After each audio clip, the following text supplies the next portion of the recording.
It is 12 noon on Wednesday, which means it's time for this week's episode of Ask the Instructor. I'm John Christman. This show is brought to you by the Tampa School of Real Estate. This show is for our past students, our current students, and our future students, possibly you if you haven't been one of our students before. And this is how we help you understand the technical side of the real estate industry, which the topics that we cover here are things that are nitty-gritty. It builds on stuff you learned from the course, and we're looking at this on a deeper level. We get a lot of these questions from our prospective students. We get them from our current students, whether it's the classroom course, the online course. If you're interested in any of our course offerings or anything like that, make sure you check out tampaschool.com or give us a call at 813-928-0106. You'll find all that info down at this bar at the bottom. What we're talking about today is a topic that's really great for your long-term success in real estate, especially when you're first getting started, or at least first getting started at this, because a lot of agents will start their real estate career without doing any of this, and that's farming. Farming is focusing your marketing and your efforts onto a particular area. And there's been people that have said, oh, farming's a waste of time, farming's dead, this is how you should go about getting business. And there are some pros and cons to farming, but the pros, especially in the long run, absolutely outweigh the cons. So we're going to be talking about farming, kind of what it is, how to pick a neighborhood to farm, how to farm that neighborhood, and how to use the advanced technology that's available today in advertising to farm that neighborhood. We'll be talking about how to turn your audience and the leads that you get from this farming area into clients, and then how to maintain that relationship as your business progresses years down the road. So we've got a great episode for you guys today. If you have to miss part of this at all, again, make sure you go to tampaschool.com/success. That's tampaschool.com/success. You'll be able to view the full live recording of today's episode. So again, that's tampaschool.com/success. We're going to be back after our quick little intro here. I'm John Christman. You're watching Ask the Instructor.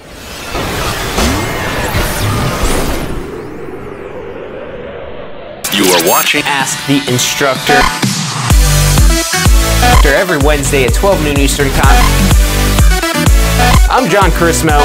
You're watching Ask the Instructor.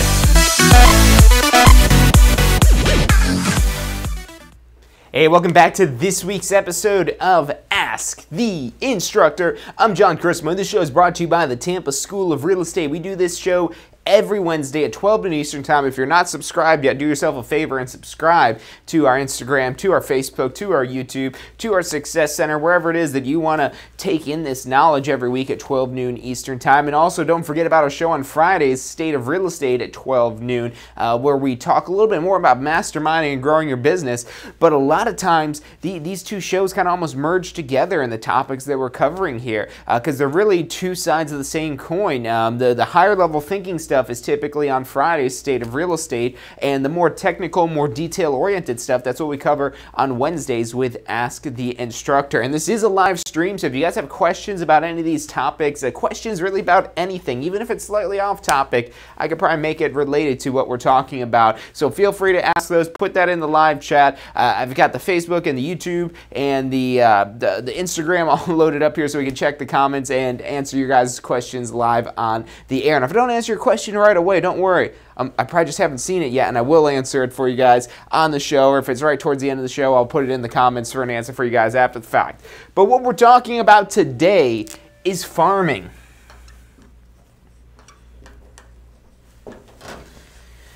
So farming is a tried and true and very old method of getting business in real estate. When I say the word farming to a non-real estate person, a layman for what they call that, but for somebody who doesn't understand the real estate industry, farming means, growing crops on a farm. The reason why they call this term farming is because it's very relatable to the job of a farmer. Except for you're not cultivating fruits and vegetables, you're cultivating clients. That's what you're doing with real estate farming. You're planting your seeds, you're watering the seeds, you're fertilizing the seeds, you're tending the plants until that plant produces a harvest, until it produces some sort of, if you're a real farmer, a fruit or a vegetable, but if you're in real estate, your farming efforts are producing you a transaction. So that's what farming does. And now farming is really the root of any sort of real estate marketing. And now why I say it's the root?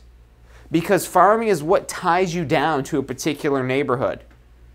So let's say we've got a city here. I'll just use an old-fashioned kind of looking grid type of city. And let's say this is the neighborhood that you're farming. And let's say, or let's not say you're farming. Let's say you advertise here, and then next week you advertise over here, and then next week you advertise over here, and then next week you advertise over here. This is the way a lot of marketers, not just in real estate, but in all industries, market their product or service. Is they'll just, market to anyone that'll listen. Now, with farming, what farming says is we're not going to be marketing to all these different neighborhoods. We're going to pick one single neighborhood, and we're going to market to them again and again and again and again and again and again and again and again and again and again and again and again and again and again and again and again and again and again and again until it gets us business. And even if it's gotten us business already, we're still marketing, we're still going, we're still marketing to them. Now notice that saturation you're getting. If you marketed once here, and that's it, you're just once in these one places, where are you more likely to get business from? The people that have seen you once here, or maybe the people that have seen you once here, the people that saw your letter you sent them once and tossed it, the people over here that saw your Facebook ad and just scrolled past it, the people over here that saw your pay-per-click ad and just scrolled past it, or the people here in this neighborhood who you're specifically targeting, and you're constantly throwing all your marketing efforts at that one particular neighborhood. You're sending mailers to the neighborhood. You're targeting your Facebook advertising to a certain radius of a certain address, which you could absolutely do. It's absolutely possible. So you could even, don't get it wrong, farming is a very old school method, but you could use these new school techniques, the Facebook advertising, these very complex and advanced digital advertising platforms. They absolutely can be part of your farming program. And again, the farming is what gives you roots. It's what ties your marketing into a particular neighborhood. Because if you're sending mailers, if you're sending your Facebook ads and targeting the Facebook ad, if you're advertising all over the entire city, you're going to have a bunch of people that maybe see your ad maybe once, maybe twice. But on average, it takes 7 to 9 times. And that's not me making up this number. This is from a Harvard study. 7 to 9 times for recognition.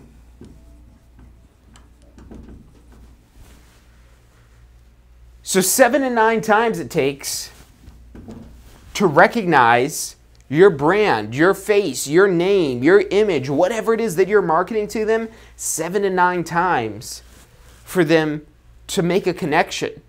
So your one-off marketing, if you market once here, market once here, market once here, market once here, market once here, and you're just throwing stuff all over the place, you're not going to get a return on your investment. You might get lucky because it's absolutely possible. It's unlikely, but it is possible to market once here and get a deal.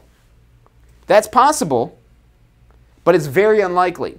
It's the equivalent of buying one lottery ticket or one scratch off and hitting the jackpot on your first time.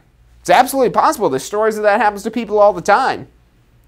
But that's not a way to rely on income. If you're relying on income, if you see the people that are constantly playing scratch-offs or constantly playing the lottery, that's not, yeah, you might get a big jackpot once in a while, but it's not really a way to live. It's not going to provide you the flow and the stream it is that you need because you're relying on luck and just trying to beat the odds. Which, yeah, if you advertise enough all over this entire map, then this entire map becomes your farm area, but that's expensive, especially when you're first starting out in real estate or you're first starting out with marketing and advertising and farming. There could be people that have been, I've known people that have been in real estate 5-10 years and they've never really done any sort of marketing. They've just been more about the prospecting way to get business. They've been more about the more aggressive, direct ways. But that could burn you out. The farming, it takes a lot longer to get it up and running. It takes a lot longer to make it stable. But the reward, when you're doing it correctly, will really pay off in the long run. So farming is something you want to start as early as you can. But the problem is with farming, it's expensive. And even you could couple in these other strategies. You could not just send direct marketing, send mail and Facebook ads and Google ads and target that all along this particular address here, but you could also go out and door knocking or cold calling or holding open houses. So you could do those prospecting activities, but the best place to do those are in your farm area because you want to saturate the market. You want to make it so when people think real estate, it's your name that pops into their head first. It's your brand, it's your face, it's your image, it's your logo that they think of first. And don't think you have to go crazy designing a perfect logo. You don't have to be FedEx and spend over $1 million designing a logo. You don't have to do any of that stuff. You just have to have something memorable with your face alone. That's why so many realtors that you'll see just have their face on their business card. And really that's all you need because your face is recognizable. People will remember faces. It's hard for them to remember names. It's hard for them to remember the more visual you make something, the better. But really nothing's more visual than your face. Your face should be in your email signature. It should be in your business card. It should be on your contact if you share your contact, or if you have a mobile business card thing, it should be on your letters. It should be on your postcards. My recommendation is using your face. That's the easiest. That's the most cost effective because you go spend 40, 50 bucks, go get a nice headshot. If even you're spending that much money and maybe your broker's offering headshots for free, or maybe you're spending 15, 20 bucks to have a friend do it or something, just get something that looks good. At the most, maybe 50 bucks. Maybe you're going to go do a glamour shot where they get you all maked up and caked up and make you looking really taking 15, 20 years off your face. Maybe something like that. That's maybe like 100 bucks. But I mean, we're not talking a huge investment to really get something that's going to be the symbol of your brand. And now this is a people business. This is a people business in real estate. People buy people, and especially in real estate, are they looking for a person that they can trust? That's one of the top priorities of clients when they're choosing a real estate agent. And it's not the first thing that they're thinking about. It's just something they have to think about. And really the one thing that's important to them is, can I trust this person? Can I trust this person? They may also be worried about the cost and things and some other things, but the number one priority is, can I trust this person? And the way to establish trust, how often have you walked up to somebody on the street and said hi to them and they've immediately trusted you? That's ridiculous. It doesn't happen. But maybe think of some brands that you trust. Some brands that you've had good experiences with, or for whatever reason, it's just they're a trusting brand to you, that you know that they have your best interest at heart, despite that you're a customer of them. And now think of why you think of that company that way. And there may be a lot of things that go along with it, but the least common denominator is that you know them. You know who they are. You know they're not going anywhere. You know that there's somebody you could go to there. And that's the type of image it is that you want to convey to your farm area. So again, to sum this all up, the goal of the farm area is to root your advertising into a particular neighborhood, to tie it down, to say, okay, this is the neighborhood I want to target. I'm going to saturate this market. I'm going to do so much advertising in this particular area.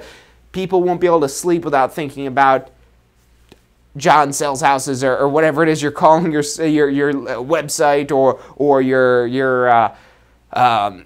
your domain, or what's in your advertising, or whatever message it is that you're trying to get across. You want to really kind of keep hammering it in. It's, if you've ever hammered a nail in before, you usually can't do it with just one swing. And usually that first swing of just kind of starting to get wedged in there is usually the most difficult. And that's where most people kind of get hung up on this, is getting that first swing in and getting that first driver of that nail into the wood, or whatever it is you're nailing into. It takes multiple times of hammering over and over again. Persistence is the ultimate winner with farming. So now that you guys have an understanding of what farming is, we need to talk about how you choose a neighborhood for farming. Now that you know what it is that we're doing, we're going to tie in, okay, what is your budget for advertising? We're going to tie in, okay, let's make sure that we're not spending hundreds of thousands of dollars in advertising over 10 years, only to find out that this neighborhood is a dud of a neighborhood, because those do exist, neighborhoods where people aren't as likely to buy or sell as other neighborhoods. So that exists, and that's why it's very extremely important, because if you're moving your farm area, it defeats the purpose of farming. Farming is there to root you into a particular neighborhood, so it's important that you choose the right neighborhood when you start your farming efforts. So we're going to be talking about that, but we're going to take a quick commercial break. We'll be back in less than 2 minutes. I'm John Kursmo. You're watching Ask the Instructor. Do you want to incorporate studying for your real estate exams into your busy schedule? Now you can review the key topics you need to know to pass your class and state exams with our MP3 audio review. Simply pop in your headphones or connect to your car to reinforce crucial information while you exercise or drive. Listen to the first unit for free at mp3audioreview.com. That's mp3audioreview.com.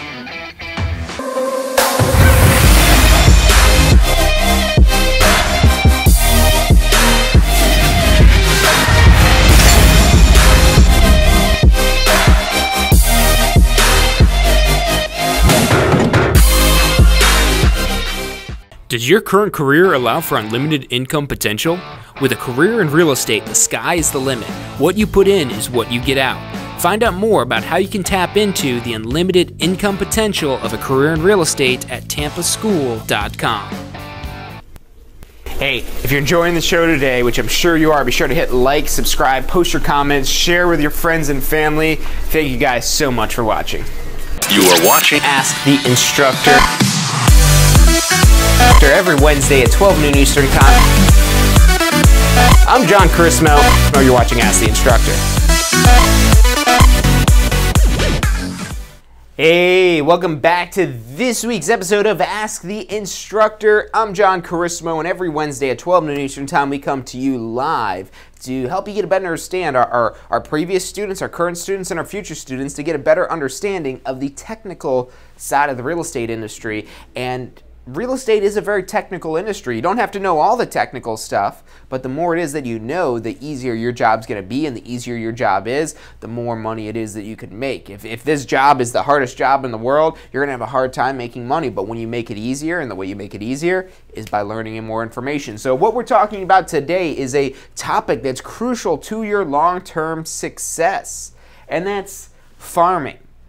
So we talked about before the break what it is, and if you missed that, make sure you go to tampaschool.com/success after the show. You'll be able to go and rewatch that and get some of the details of that. But ultimately what farming is taking all your advertising strategy and directing it towards a single neighborhood. Not just marketing across multiple neighborhoods and doing one here, one there, but saturating a single market, a single neighborhood, a single street even. Because we're going to talk about that now in choosing a farm area, of making sure that you're choosing a farm area that you're able to effectively farm. You might start with an area over here, but if there's 10,000 homes in this particular neighborhood, that's going to be an expensive area to farm, even just one time, even just to send out one mailer, or send out one advertisement, or whatever that may be. That's going to be expensive to send that out just one time. So sometimes you've got to start with a very small farm area, because the important it's not the quantity of people you're marketing to, it's the quantity of the repetitions of how many times it is that you're marketing to them that's important. And even if you're spending hundreds of thousands of dollars marketing to this farm area over and over and over and over again for the years, there's still a chance that you might not break even. It could be just that your marketing's not good, but it also could be that this is not a good neighborhood for a farm area. So one of the things, so Kevin J. Eastman commented in over on Facebook, and he's got a good point, that farm in the area that you like to hang out in, farm in the neighborhood it is that you live in, farm in an area it is that you like, that you live in, because you're already there. It makes it a little bit easier. And that's a great place to start off on, but before you spend a penny farming in your neighborhood or in your area, in the area it is that you like, you've got to ask yourself the question, is this a good farm area? Because like I said, not all farm areas are created equal. Not all farm areas are created equal. There's some neighborhoods that'll give you a great return on investment for marketing to them, and other neighborhoods where, unfortunately, that's not the case. Because sometimes it's a multitude of reasons. maybe the type of people living in this neighborhood are not people that move around very often. They're people that are very settled in that neighborhood. Or maybe it's a neighborhood where the cycles of the market have flipped the values around and it makes it hard. Now, you don't really have to understand the why. You just need to understand, is this a good farm area? So what do we use to determine if this is a good farm area? So a couple different things you want to keep in mind. The number one thing to keep in mind, and the first thing you want to check before you spend any money or really spend any time or effort as well, because time and effort is really just as good as money. There's actually an even more finite supply of time and effort than there is actual money in the world, so that's really the more valuable commodity here. But either way, money or time that you're spending, you want to make sure that you're able to get a return on your investment. So the number one thing you need to always look for is, what is the turnover? The percent of turnover.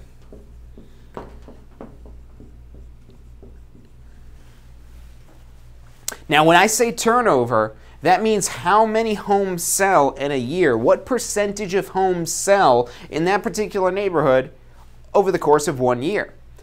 And the number, the ideal that you should be looking for, really, the larger the better. The higher the percent of turnover is, typically the better. But the ideal, just to pick a number, and you might not be able to find this in your particular market, because not every market will have this high of a turnover in certain neighborhoods, but you might be able to dial into a certain neighborhood for whatever reason. Again, it's not important to know the reason, at least not yet. It'll maybe help you better understand the people better when you're drafting your marketing.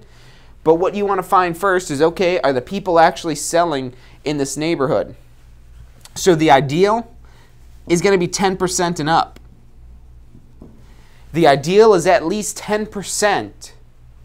At least 10% of the homes in the neighborhood are selling over the course of a year. So let's say you picked a neighborhood of 100 homes. So if this neighborhood, if this farm area has 100 homes, how many need to have sold in the last 12 months? That's 10. So if you're looking at a 100-home farm area where there's been 10 sales, that's a pretty hot neighborhood.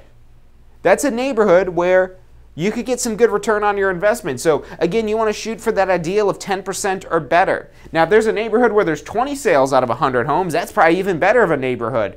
And that's maybe the better place for you to market and farm in. Now, that's how is it that we go about this? Before we talk about this second part of this, of okay, what are some other things to keep in mind? How do we figure out what this turnover is?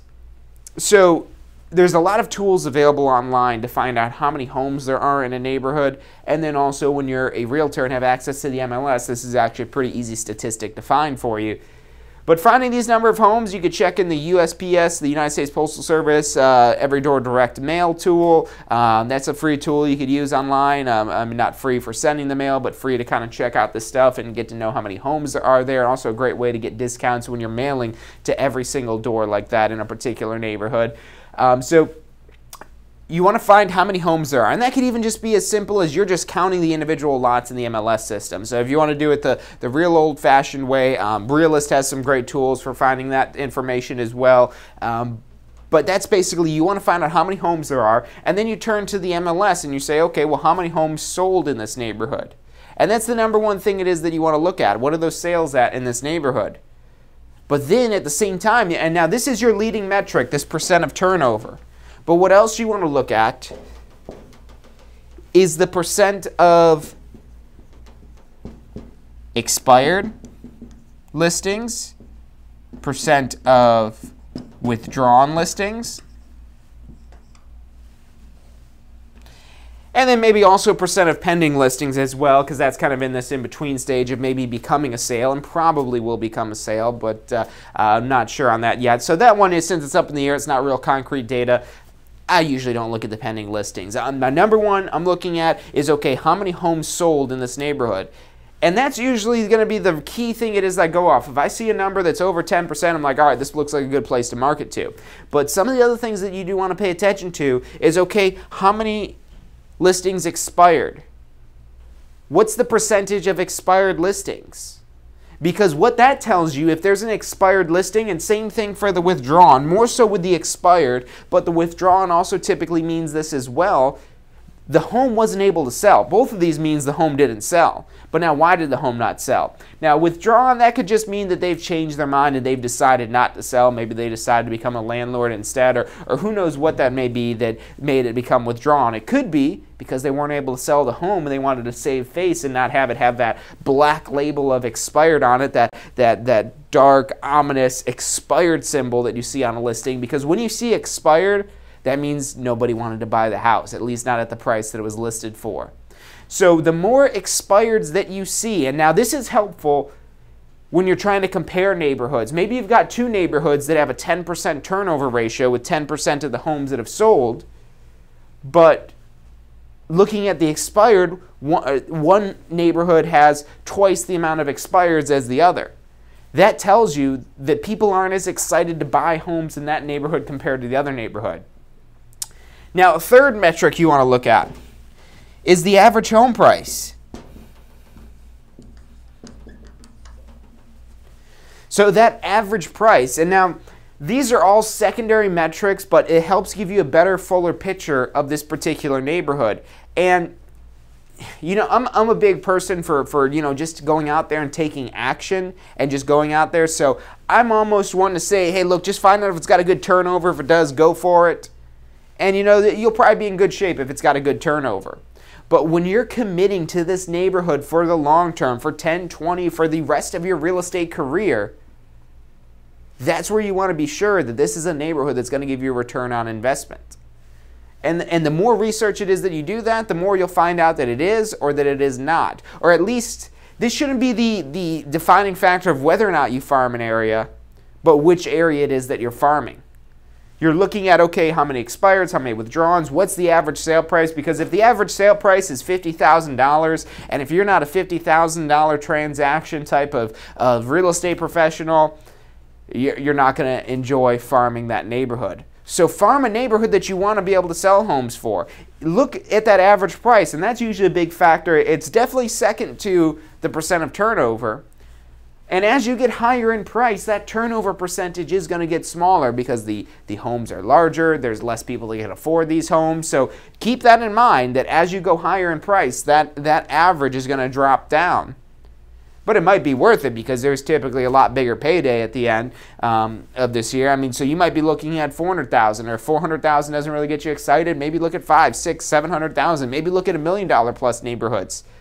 Just be prepared for what that entails. Again, there's going to be a lower turnover. The sale time takes longer.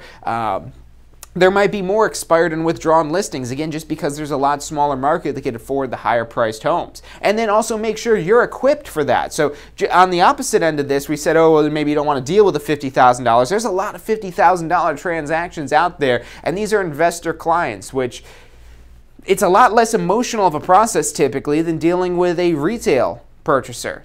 So you've got to understand the type of market it is and the type of people and the type of transactions it is that you're seeking out by choosing this farm area.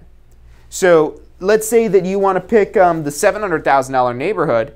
You better be equipped to market a $700,000 house effectively. Because somebody buying a $700,000 house or an $800,000 or $900,000 or $1 million house doesn't want to buy a house that looks like they don't want to even come see it. Because if they don't come see it, if they don't make an appointment to come see it, they're not buying it. So you've got to make that home look very attractive. And that's why when you see these $1 million listings, you see how great of a job they do at marketing them, because that's so essential.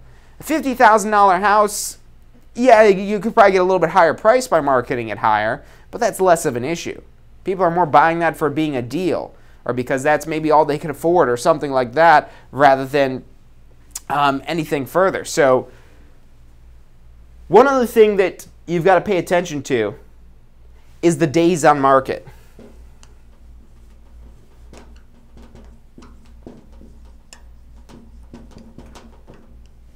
And with the days on market, this kind of goes hand in hand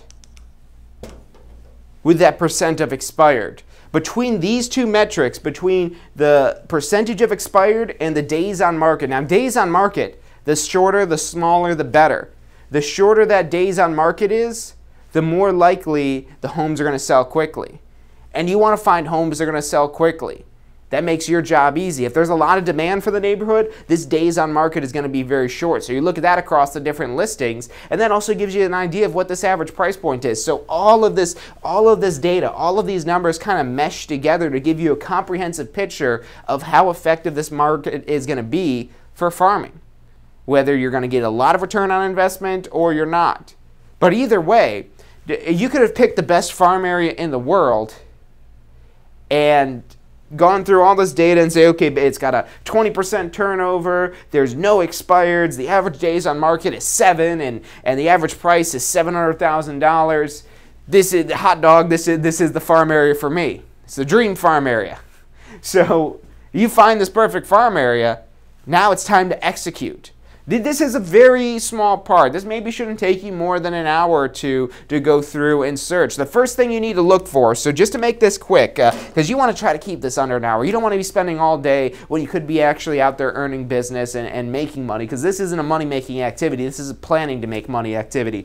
The first thing you've got to do, okay, identify the neighborhoods with the highest turnover. That's number one. That's most important. What's that percent of turnover? Which neighborhoods have the highest percent of turnover? Now you look at these secondary factors. Okay, let's eliminate the ones that are not in a price point that I wouldn't be excited about. Let's eliminate the 50,000, 75,000, because I know that's great. You can work with investors, but let's say I don't want to work with that. I want to work with this price of home. So find the neighborhoods that still have those high turnover rates that are in that average price point that you're looking for. And then once you've found that, okay, let's just kind of confirm some things here. Let's check out the days on market, and let's check out the expired and withdrawals to make sure that, okay, yeah, there is a lot of turnover here, but let's make sure it's not just everyone's trying to move out and a lot of people aren't having a good time at moving out. So between all this data, it'll help get you the comprehensive picture, but start with the turnover. If a neighborhood does not have a high turnover, don't waste your time farming it or spend any time planning to farm it if that turnover isn't good. That's the number one thing you want to look for, and that's going to help save you time in picking a good, strong farm area. Is, okay, does it have a good turnover? Yes, it does. Perfect. Okay, what's the average price? Oh, well, let's eliminate these ones here because they're not outside of my average price. And maybe you still have a couple options. Now we're looking for, okay, what is the shortest days on market and the lowest percentage of expires and withdrawals? So that just helps make it easy.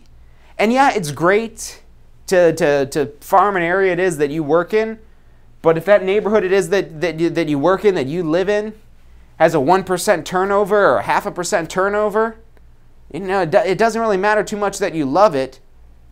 If you love it, probably everyone else loves it too, and they don't want to move.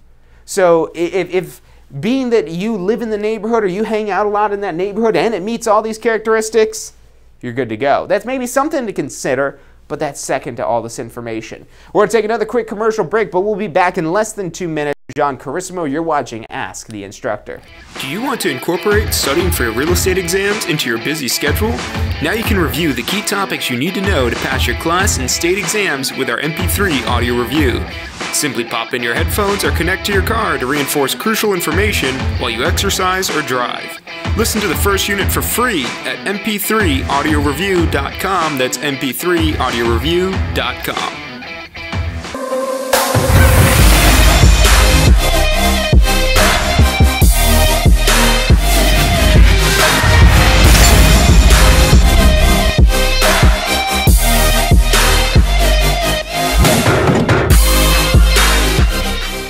Does your current career allow for unlimited income potential? With a career in real estate, the sky is the limit. What you put in is what you get out. Find out more about how you can tap into the unlimited income potential of a career in real estate at tampaschool.com. Hey, if you're enjoying the show today, which I'm sure you are, be sure to hit like, subscribe, post your comments, share with your friends and family. Thank you guys so much for watching. You are watching Ask the Instructor. Every Wednesday at 12 noon Eastern Time. Hey, welcome back to this week's episode of Ask the Instructor. I'm John Carissimo, and this show is brought to you by the Tampa School of Real Estate. Every Wednesday at 12 noon Eastern Time, we come to you live through your phones, through your tablets, into your TVs, the Rokus, the Apple TVs, all that good stuff. You can catch us on YouTube, on Facebook. This is for our current students, as well as our past students, as well as our future students. Even if you haven't enrolled yet, we're not going to tell anyone. You could still tune in. You could still find out about all this real estate information that's going to help take your real estate career to the next level. Real estate is all about the knowledge it is that you have. That's why there's a state-required course to get your real estate license. If you're thinking about taking that course, give us a call. We'll tell you all about it. We've got a great online program with a great demo you can check out if you're thinking about doing that. Give us a call at 813-928-0106 or check out our website at tampaschool.com. You can find out all that information on there. But let's talk a little bit more about farming. So the first segment, we talked about what farming is. It's marketing to a specific area. And if you're going to dedicate your marketing efforts to a specific area, you better be sure that this is an area that you're going to be able to get a return on investment on. And it doesn't matter just that you like the neighborhood. There's a lot of neighborhoods that I like, and the more likable neighborhoods typically have lower turnover rates because it's not just you that likes them, it's everyone that likes them. So keep that in mind. The numbers don't lie. You've heard that term before. The numbers don't lie. These will tell you if this is going to be a financially good, if this is going to be a smart farm area for you to market to. So the turnover, that's the most important. And let's say we've gone through all this. If you missed any of that stuff from the previous segment, go to tampaschool.com/success after the show. That's tampaschool.com/success. You'll be able to watch the recording of this and catch all the stuff, all the details it is that you might have missed from the first half of the show here. But this is all for choosing that right farm area. Now let's say you've chosen the best farm area. Now what's important is executing, is executing and following through on that farm area. So let's talk about the different ways it is that you could market to this particular farm area. So once you have identified, okay, this is a hot neighborhood. This is a neighborhood that's got a lot of turnover. I know what farming is. Now what do I do to execute the farming? So number one thing, and this is really dating back to the beginnings, to the origins of farming. So really honorable mention that we're sticking this up at the top, and it still works today. It's maybe a little bit more expensive than some sort of online or digital advertising that could have a little bit cheaper cost for every impression that you make. But this is still a very strong way to market to a farm area, and that's through mail. Good old post office. I'm not talking about email, although that's good too, but still probably not even as good. It's good because it's free, or close to free if you're using some sort of email program that allows you to do this automatically. But the good old post office, people still check their mail. And with as much stuff that comes in digitally, people almost get excited about getting something in the mail. Especially when it's a nice looking like little postcard or a letter that's hand signed or maybe hand addressed or something. There's all kinds of different ways that you could stand out in somebody's mailbox. And yes, it's an antiquated method. Yes, it's a dated method. I don't want to say outdated because it still works today. So again, you could have maybe a postcard that goes out. And now for these postcards that you're sending out, what type of postcards is it that you're going to send? Should you just send postcards that say, hey, I do real estate, call me if you need to sell your house? That may work. It's better than nothing. Don't get me wrong, that's better than nothing. But how do we make a more compelling postcard? A postcard that they want to look at. Something that seems like a piece of artwork almost. But not just like crazy stuff that doesn't tie in. You've got to get the best of both worlds here. You've got to kind of correlate in your call to action along with whatever creative that you're using on this. So for this postcard, the best types of postcards to send out are just sold. Really just sold, I'd probably put at the top of the list out of all these other ones here, because that shows that, hey, look, I'm a realtor and I'm actually selling stuff. I'm actually doing realtor things.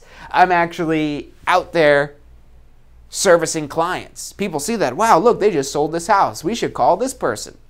But again, you've got to make sure you're balancing the creative side of this as well One side of this postcard should be a really nice flashy picture of this house, a nice beautiful full color picture with the high gloss. Spend the extra money for the high gloss on this here because that'll make it stand out a little bit more. They'll see that and they'll say, wow, this is it'll stand out to them because it's kind of, you know, semi-reflective, so especially if they pull it out in the sunlight, they'll be blinded almost by the glossiness of this coating on there. But then they see this beautiful home that's laying behind it, they flip it over, and then they see your contact information and see that I sold this house in 20 days and call me if you want me to do the same for you. That is a compelling advertisement. Not your little postcards that say, hey, look, do you need to sell a house? I could help you sell a house. I've sold houses before as well. No. Send them the nice, pretty house. That's what people get excited about. People, I hate to break it to you, but as a realtor, people don't dream about working with a realtor. They dream about the house they want to buy. So give them what it is that they want. Give them that postcard that shows the picture. And same thing, this same rule applies if you're advertising online, whether it's Facebook ads or Google display ads or videos. That's what you want to have. You want to showcase the real estate because people are going to look at that home and say, oh, would I want to live here? Does this look like a nice house for me? Oh yeah, this is good. So that's the just sold. And now let's say you don't have any just solds yet. Maybe you just started out. What can you do? Do you have any listings? If you've got a listing, you could say just listed. It's not as strong as just sold, but it still shows that, hey, I'm out there. These people trusted me to list their house. You should too. You don't want to kind of say it that way. Maybe you could. Maybe kind of emphasize that in some way there. Maybe not saying that directly. But that's really the theme of this here. And I'm not saying you should just do one of these. Remember, with your farm area, it's the repetition. It's the 7 to 9 times. Notice how I have not erased that 7 to 9 times when I wrote that from the beginning of this episode, because that's so important to keep in mind with your farming. You need 7 to 9 impressions in order for them to remember you. So, a couple more that you could do. Let's say you don't have any listings yet. Have you talked to somebody maybe? Maybe you could get somebody's permission that you've gone on a listing appointment, but you weren't able to get the listing, but you could say, hey, look, you know, I'd love to kind of start marketing your property now because I know it'll sell quickly. Do you mind if I send out a picture? I won't put the address or any of your contact information so they won't know where to find it, but I just want to kind of gauge how fast we could sell this house. Would you mind if I do that? And now you get their permission and you put out a postcard that says, coming soon. And a lot of agents, they would say, what do you mean? I'm supposed to send out a postcard to sell their house and they haven't even signed a listing agreement yet? Oh, no, not me. No, I'm not spending a penny for this client until I've got an agreement signed for them because I'm big time. Well, are you big time? Because if you're big time, you should know that these postcards aren't to advertise the houses for sale. It's a very, very small chance that anybody that sees these postcards will be so interested that they'll want to buy that property, but they may want to buy a property or they may want to sell their property. And really, these postcards, they're not to get your client sales. I mean, that's a win-win. And I mean, if you've got a client, if you've got somebody that called you and they say, hey, I want this house, I need this house, you could tell that seller, hey, look, I've got a client that's ready. Look, are you ready to sign that listing agreement? That's going to be a pretty compelling reason to get them to sign that agreement. But most of the purpose of this isn't for the clients. It's for you, to gain you business, to grow your business, because you'll get calls from all three of these that aren't for, hey, is there any way you could unsell that house? I want to buy that house. Well, no, that's a funny question. But I've got some other houses that look just like that. Would you want to check them out? So even if you got that ridiculous situation, you've struck up a conversation, you have an opportunity to introduce yourself in person to this person and actually do business with them. So use those just solds, the just listeds, the coming soon. And this could be through mail. This could be through Facebook.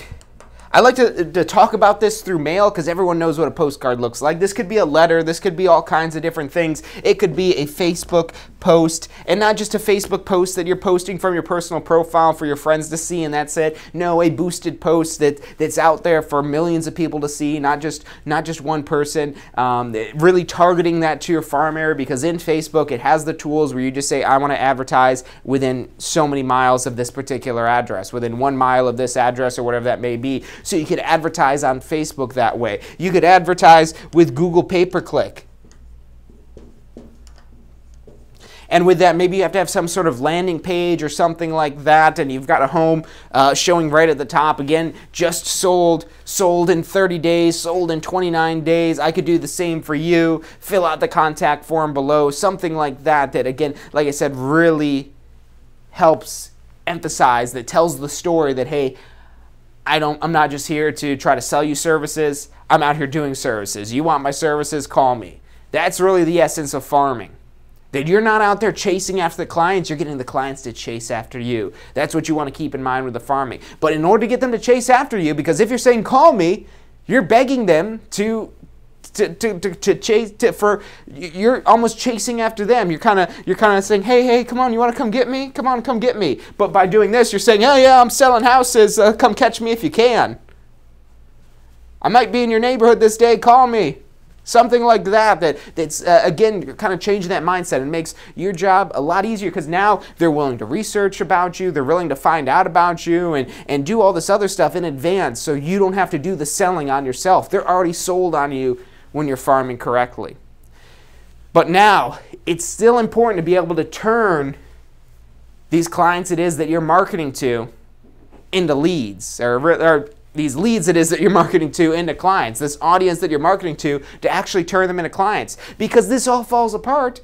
You could be sending out all these great postcards, but if you're not good at turning these leads into clients, again, you're going to get bad return on investment. It's going to be a waste of your money. We're going to take a quick commercial break, but in less than 2 minutes, we'll be back talking about how to turn these leads into clients and actually make money finally off of this farming strategy we were talking about for the last 45 minutes. So stick with us. I'm John Chrismo. You're watching Ask the Instructor. Do you want to incorporate studying for your real estate exams into your busy schedule? Now you can review the key topics you need to know to pass your class and state exams with our MP3 audio review. Simply pop in your headphones or connect to your car to reinforce crucial information while you exercise or drive. Listen to the first unit for free at mp3audioreview.com. That's mp3audioreview.com.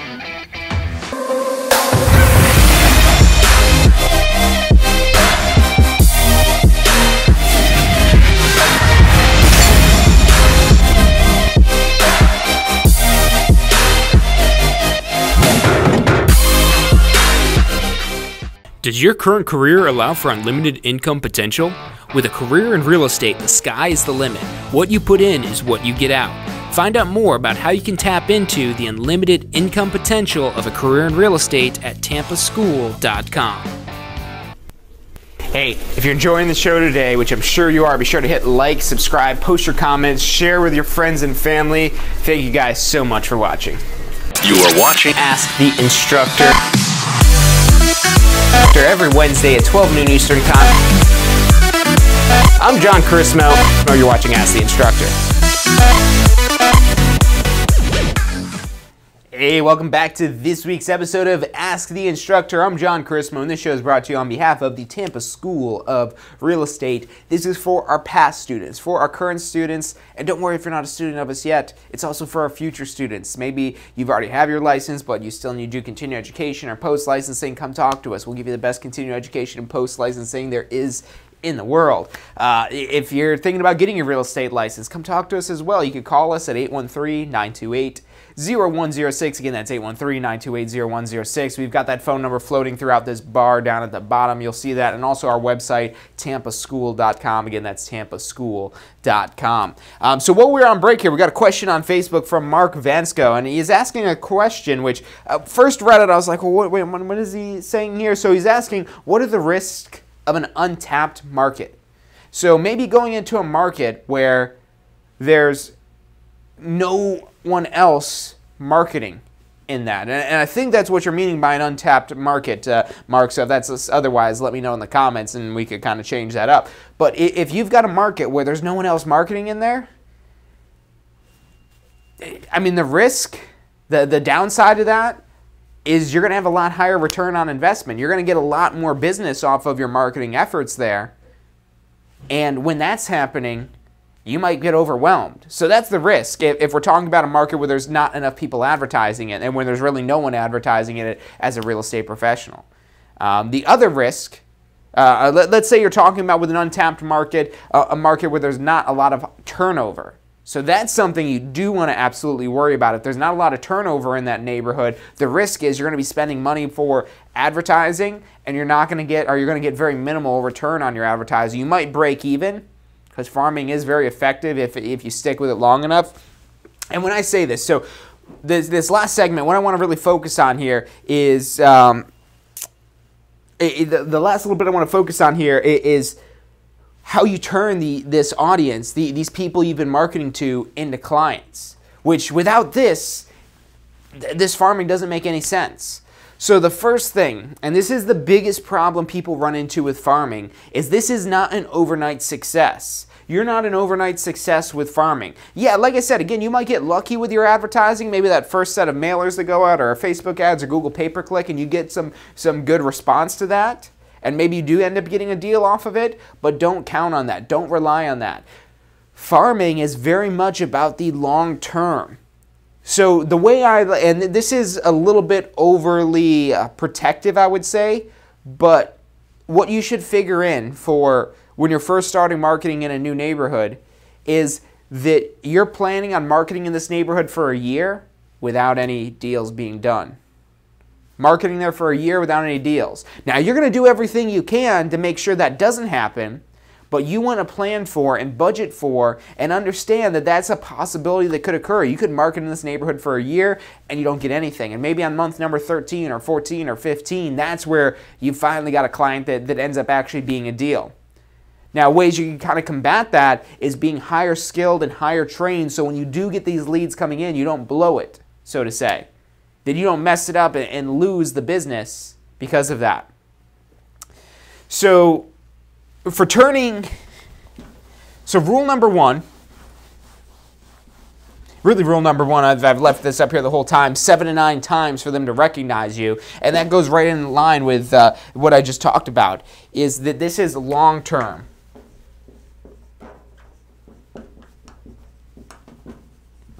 So again, your plan needs to be long-term. You need to, and even if you've gone a year, maybe you've gone 2 years and you haven't gotten any business yet. Now, if you've gone 3 months and you're not getting any response from any of your advertising and whatnot, any of your mailers that you send out, any of your Facebook ads, any of the stuff it is that you're doing, that's where you've got to tweak that stuff. Make it a little bit more aggressive for the call to action maybe. Make it a little bit more compelling. Try to find out what that issue is with your advertising about the creative and try to fix that. Because you should be getting a response. Now, that response doesn't always necessarily translate into a deal, at least not today. So you have to remember that this is a long-term plan, and with persistence, that's going to ultimately win out in the end, is the persistence. Now, number 2. So number 1 is, again, making sure that you know that this is a long-term plan. Number 2, following up with inquiries. So this is especially important for the people that have been advertising on Zillow or Trulia or Realtor.com or these sites where you've got people basically with their finger on the trigger ready to go. They just need somebody to help them do it. That's the type of client it is that you're getting when you're paying for leads. Whereas when you're farming, what you're doing is you're reaching people probably before they even are it's even in their mind that they're ready to buy or sell a house yet. So that's what you have to keep in mind. The people that you're marketing to are not their finger on the trigger.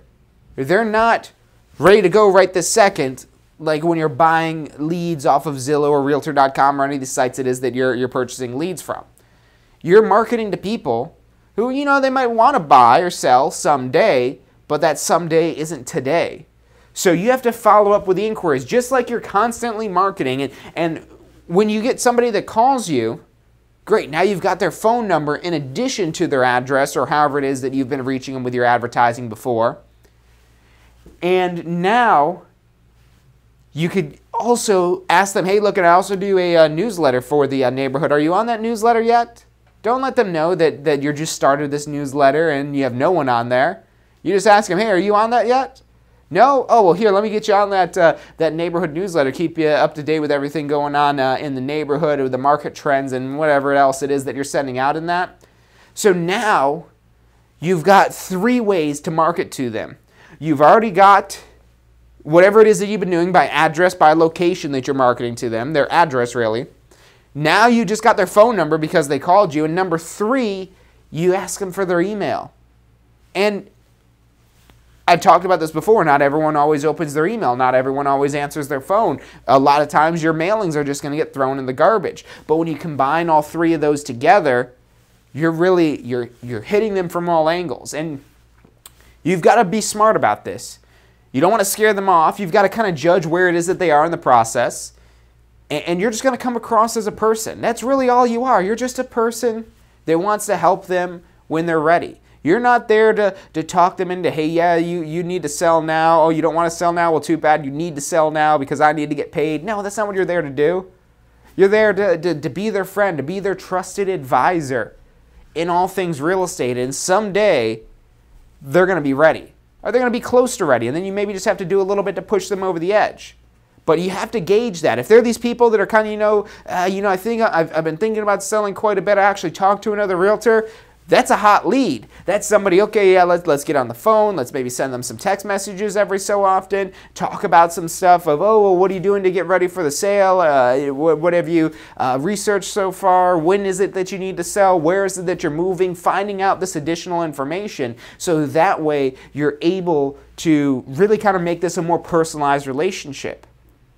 And this is the benefit here. Yes, it is more work when you're getting in this early than if you're just getting, you basically just bought somebody that's ready to buy off of Zillow or Realtor.com. And again, those aren't even always ready to buy. They might be further down in this process as well. But typically with farming, they're the furthest down the road, or could be the furthest down the road. And again, you've got to pay attention to what, and even if it's early on where they call you up and say, yeah, because they're not going to call you if they're not thinking about buying or selling. Maybe they don't want to do it today, or they do want to do it someday, but for whatever reason, they called you. And not everyone that you send letters to and postcards to that says call me is going to call you. They only call you if they want to do business with you. So maybe they're starting to feel you out. It's something they've talked about. Maybe it's their spouse that's the one that's maybe not sure about selling yet, but they're pretty sure that they want to do it. They're just not ready to do it yet. Let's start the conversation. Let's talk about, okay, well, when do you want to move? When do you need to move? What are you looking at? Have you had any idea of maybe what do you think you could sell the house for? And just all the stuff to strike up the conversation, get more information, understand where it is that they're coming from, and now build that into a relationship. And that brings me into number 3, keep track of the info. And let's say of data. Keep track of the data. You're talking to, you're constantly staying in touch with these people it is that have arisen out of your farm area, and you're keeping track of that information it is that you've given them. So let's say you're a farmer, to go back to that analogy. If you go and water your plants, and they're only supposed to be watered once a week, and you go there the next day and you're like, oh, did I water them? Well, here, better just throw some more water on there. You're going to kill your plants. So if you don't keep track of the data on your clients, if you don't keep track of their reasons why they want to sell, the when they want to sell, how much they need to sell for, what their mortgage payoff is, all this information, you need that information. The information is key.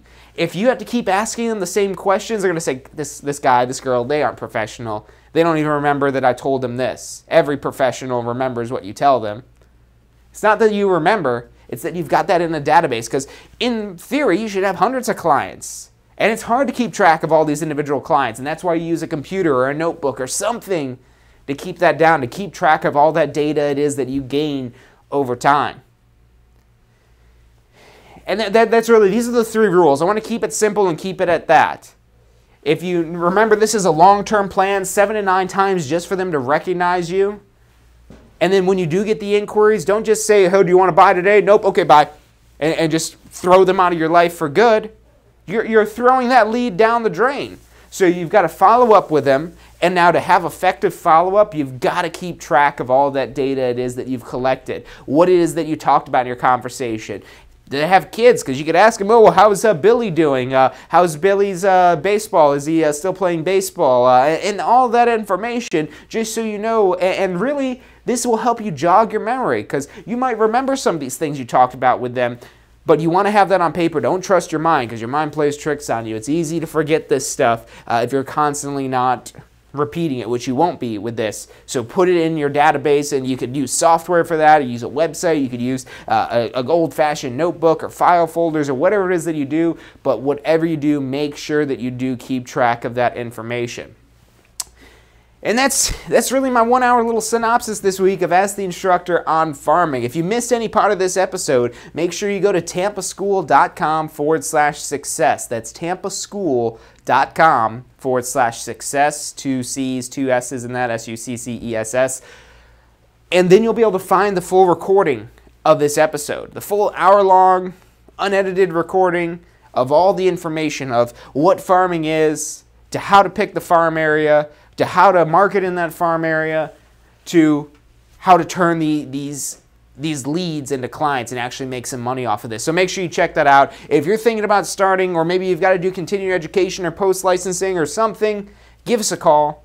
That's what we're in business to do. That's how we make our money. We sell courses to not just make us money, but help make you money as well, especially with our post-licensing course. I know we've got another post-licensing deadline coming up in March. Our post-licensing courses are designed to go in depth with more real-world stuff. We don't have a strict syllabus from the FREC as much for the post-licensing course as we do for the pre-licensing course. So we have a lot more freedom of what it is that we could teach you, and we try to give you real-world stuff that's going to actually translate to success in your business. So definitely check all that out. Or if you're looking to get your real estate license, we have, in my opinion, the best real estate licensing course in the world. We just launched this new platform back in last October, and we've had amazing results with it ever since then. It's really changing the game with online courses. So check that all out at tampaschool.com, or if you have any questions, give us a call. The phone number is 813-928-0106. Again, that's 813-928-0106. Our advisors are standing by to answer any questions you have and assist you in any way it is that they can.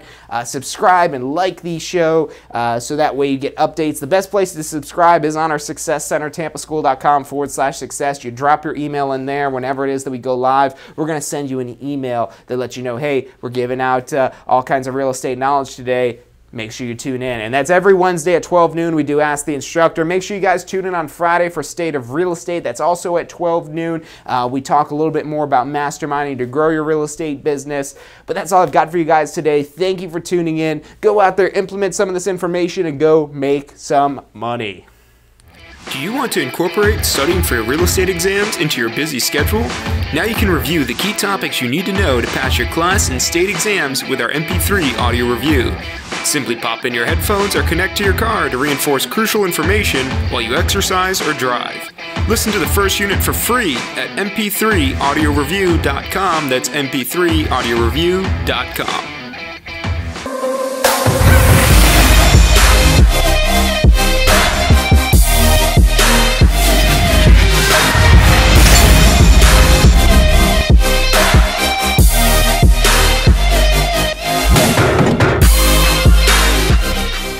Does your current career allow for unlimited income potential? With a career in real estate, the sky is the limit.